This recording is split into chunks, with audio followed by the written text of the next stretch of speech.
Jeg starter. Hvor længe du har malet? Så filmer vi fra Art by Kate Pils Galleri Art Room.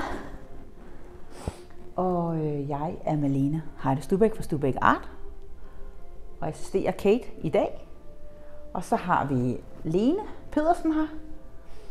Og Lene, hvor laver du kunst fra? Det gør jeg fra Kolding. Ja.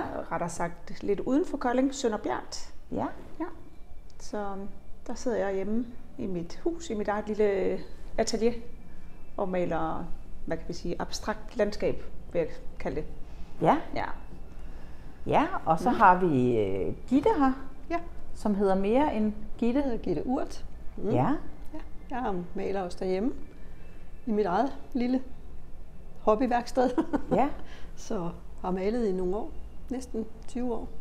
Ja, og har også været med i gallerier før. Ja. Og messer og messer. kunstforeninger og sådan noget. Ja, og du holder normalt til i Hellerup.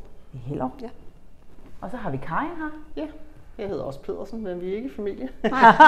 Ikke hvad vi ved af. Jeg kommer fra Hillerød. Jeg maler i min stue. Ja. Jeg bor alene, så jeg har afsat halvdelen af stuen til at male i, ude mod eller ude til vinduerne, så at jeg får så meget lys som muligt. Fedt. Jeg har kun malet i 1,5 år. Altså, jeg har lavet alt muligt andet kreativt, kan man sige, hele mit liv ved siden af mit arbejde. Men nu hvor jeg ikke arbejder mere, så tænker jeg, nu skal jeg prøve at male.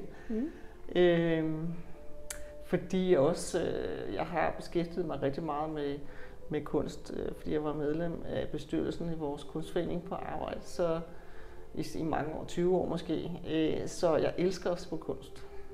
Så, det er også og det er jo sjovt at prøve det selv, og nu er jeg helt besat af det. Ja, og hvor holder du til henne geografisk? Altså, Hillerød. Hillerød, ja. Ja, og jeg glemte lige at sige for mig selv, at jeg holder til i Søborg.